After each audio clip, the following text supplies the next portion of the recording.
What's up, guys? Welcome back to Breaking Maas. This is episode 3 of season 7. We're your hosts. I'm Zoe Vandy. And I'm Tristan Murph. And we're here to update you on the latest news and events here in Maastricht. We publish new videos every Monday and publish a new episode every month, so tune in. Up next is the news for November, a segment we will continue with for the remainder of the year.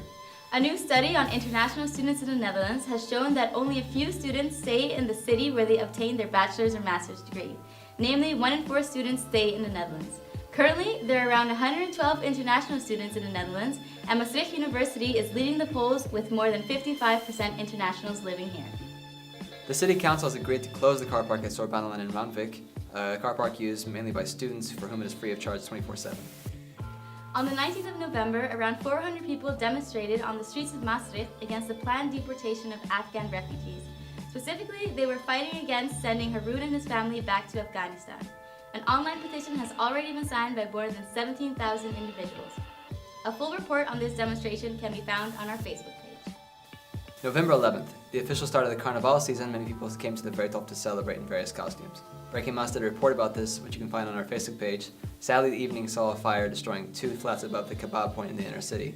This took 2 hours to extinguish between the hours of 8 and 10.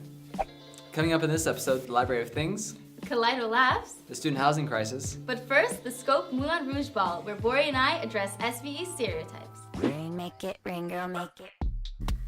Scope, an organization from the School of Business and Economics, organized a great winter ball with the theme Moulin Rouge et Rebelle. 2 of our reporters, Bori and Zoe, went to confirm some of the stereotypes about SBE students in Maastricht. Tune in if you want to see whether they were confirmed. I'm gonna list a few stereotypes and you guys need to tell me whether you think it's true or false. You are German. Yes. I'm not, but yeah, it's pretty true. True! I'm also German, but from East Germany, so. All of their friends are German. No. Some of them. No. Yeah, but that's true. Really? Yeah. Absolutely. They have these German gangs, like they're all together. Yes. True. You own a car and drive it everywhere you go. No. Yeah, I don't own a car, but like I know everyone owns a car, yeah. Okay. Yes, they love to own a car and show it off. Absolutely. Yes. Well, I own a car, but it's in Italy pretty far away, so I don't use it. I do not own a Mini. No. I own a car, but I don't drive it everywhere I go. I own a bike, so I drive that bad, like everywhere I go. Okay. Pretty much everywhere except for Maastricht. No, not true. I do not own a car, but I own a pretty sick bicycle. The library is their favorite social spot. No, I think the student lounge is my favorite social spot because, yeah. It used to be the Ala, but now I think it's the library.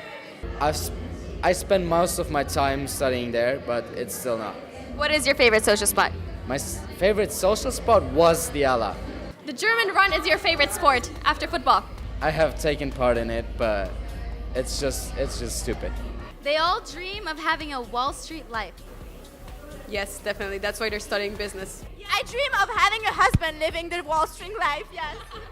Make it, put a Russia in my cup. Make it rain, girl, make it rain. Make it rain, girl, make it rain. Make it rain, girl, make it rain. Make it rain, girl, make it rain. Have you ever been in the middle of making creme brulee and you realize you didn't have your blowtorch? That won't be a problem anymore. You can borrow one from the Library of Things. You know what they say, sharing is caring. Hello guys, I'm Alice. I'm Leonie. Today we are at the Library of Things. Let's see what they have inside.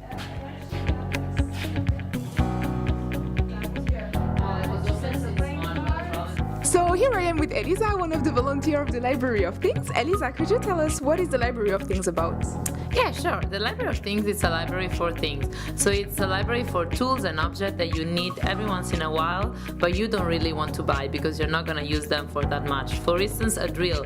When you need a drill, you cannot do anything without it, but maybe you don't want to buy it, it's expensive and it's a little bit of a drag. So our initiative aims to stop this waste of buying things that you're just going to use for a few minutes and instead come here and borrow them. what are the upcoming events of the Library of Things? So every month we organize a Pimp and Fix My Bike, where you can come here and use our whole cabinet of tools to fix your bike. There is people that know how to fix it, and you can also pimp your bike. So you can paint it, you can put flowers on it, all these nice things. And every Tuesday we do a bar night and here at the B. Could you maybe show us some of the things you have here? Yeah, sure. So for instance, here we have, let's see, like here we have a little bit of kitchens. Look, this is cool. Like someone has like a passion for making cocktails. This is something that you can take, and you can also come here and do a workshop and teach people how to use it. And we have a lot of camping stuff. I don't know if someone is going away or some maybe practical matters, so where, when is it open and all of that? Yeah, okay, so we are located at the B, which is in Bourgogne-Straat 32, and we are open on Wednesday, Saturday and Sunday afternoon from 3 to 7, and we are also open on Friday morning. Okay guys, come here and check the Library of Things out, and maybe you find what you need. I, for example, found this thing, so if you want to make a crème brûlée, here it is. Hey Zoe, what's the most important part when you're telling a joke? Timing.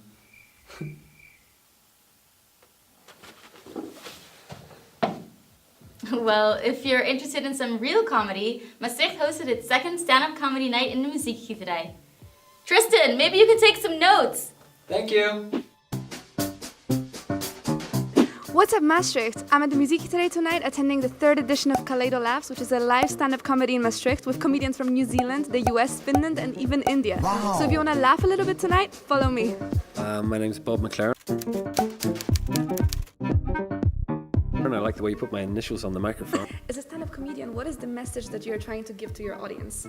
What I try to say is laughter is a very good, social lubricant. Yeah. I like to offend people gently. It's, I think, sweetly vicious as it was described once. But you get an animal to celebrate your country's strength and courage and achievements as a nation. New Zealand's symbol of strength and courage as a nation is a blind chicken that can fly. We think it's obviously intelligent because if you're blind, it's a good reason not to fly, isn't it? I'm a bird, yeah! I don't believe in being politically correct, but I certainly don't believe in harming or cheating or offending, but I certainly believe in making people actually look at themselves and go like, yeah, I'm a bit stiff actually. What is one of your favorite jokes that you always tell to every audience? The stories about the animals I like the most because it's all fantasy and it all happens. Fun. I tell stories, how all the animals are formed and how they react and how proud we can be about ridiculous things that our country holds proudly. Like it's fun to play on the differences, of course. Right. I mean, it's fairly. You're trying to avoid the real cliches. But how did your journey start? Did you look at yourself in the mirror and were like, oh, I'm so funny, I have to do stand-up comedy? Absolutely not. I was an accident. It's a true story. I studied to be an architect. And then when I was a student, I was really into the student drama body, and I was in all these expressionistic plays and rolling around and beating my head against the wall. And a Texan friend of mine wanted to be a stand-up comedian, and he dragged me along to an open mic, and he got on stage and died, and then he forced me to go on stage. Everybody started laughing. I go, well, that's weird. Like within a day, I had an agent, and the next day they were booking me all over the world. So I was like, it just went like, oh, I can do this. You came here all the way from the United States of America. How exciting! What made you go into stand-up comedy and how did you get there? Okay, so I wanted to be a stand-up comedian since I was 7. But I was 6 foot tall, or almost 6 foot tall by the time I was 9, with red hair and buck teeth and glasses, so I had no choice, really. One day I had an Oprah Winfrey moment, and I found an open mic. This was before the internet, so I actually had to look it up in the phone book where there was, and I found an open mic night in Houston, Texas. Tell me one of your favorite jokes that you always tell on tour. I like to talk about stereotypical American stuff. So I like to talk about the fact that American women stereotypically, yay! That's our yes and our no is just to not sleep with things. And lately I really like to talk about aging and getting older. So I really like this joke when I talk about my arms. On the Dutch Netflix, they actually added a new documentary that's all about Hitler's love life. I was so excited to sit down and watch an entire hour all about women who have worse taste in men than I do. Now, are there any vegans in? Woo! Oh my God, well done! You've got the energy to raise your hand. Chickpeas, don't fail me now. how do you like the Netherlands? Do you like performing here? Is it better than in the US? Oh, well, Dutch audiences are interesting. They're very quiet. They tend to watch, and then at the end of the show they come up and say, "Oh, yes, you're very good," huh? And that's it. Yeah. So it is a little soul destroying.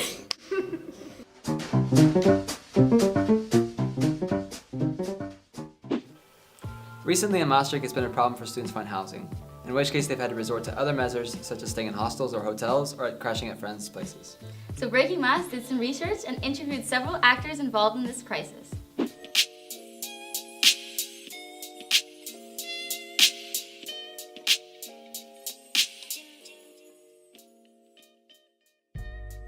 So I came here, I was staying with a friend for the first week, and I thought, sure, be grand, I'll find something within that week. Little did I know. Like, I remember the first day of introduction, when I said I had nowhere to stay yet, everyone looked at me like, are you mad? I had started on Maastricht housing, but because of the subscription thing, I've never hear back about it. I went to Stay OK for a week. I just booked for a week.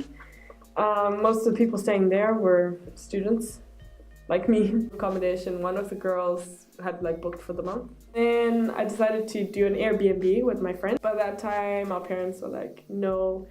So we ended up staying at the student hotel. The people I'd met at the student hotel were there because they were desperate. The student hotel is 800 for a month or something like that per month. But they were we had no choice. And there's renovations happening there, so it was quite surprising that they were charging that much. I had to get a place as a permanent, for the rest of my year or whatever. I would have been broke, but I was desperate. And they said, sorry, we've got nothing. So eventually I found a place on the 30th of October. So after a full month being homeless, having moved to different places within such a short amount of space, I found a place through Maastricht housing. So yeah, it was a journey, but I applied to different masters, so I was just waiting for the scholarships, and at the end in Maastricht I got the best offer, so I decided to join. They sent me a presentation from the university, what to your first steps, go to the municipality, sign up, open a bank account, and there was a slide about finding a room, and they say, yeah, we have contact with Maastricht housing and others. There's accommodation for everyone, don't worry. It was not please hurry up and this is really important because you will not find a place. But then when I arrived, it was crazy. I made appointments to look at places, and they were most of them were in Belgium, and I don't have a permission to live in Belgium. Your permission is for the Netherlands, so you have to live here. But then yeah, I arrived here and I started looking, and I paid for several agencies in internet. But still it was not help because there were no places available. Or I was a volunteer in an exchange organization, and they have this office in many places of the world. We have a network in Facebook, and I just asked who's living in Maastricht, I'm coming, can somebody help me? And there was a host family that they hosted before a Latin American student. So they said, yeah, we can help you. Then I had to move. And then I was looking in Couchsurfing. I stayed with some people from Couchsurfing. And then at the end, there was also a group from Mexicans in Maastricht, and there also a family that's living here told me yeah, we have a room, we can help you. Because the room that I found was available in November. Last week I just moved. If you are already signing up to university, in this presentation for new people, finding a room is hard, so please look in advance or something.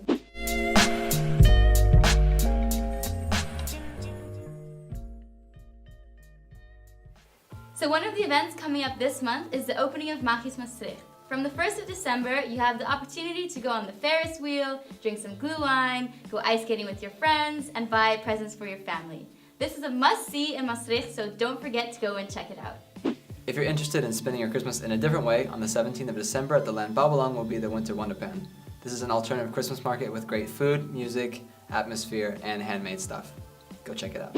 Okay guys, well that was it for this episode. We hope you enjoyed it. The upcoming month we'll be posting a Christmas special, so stay tuned for that. We hope you have a Merry Christmas, Happy Holidays, and Happy New Year.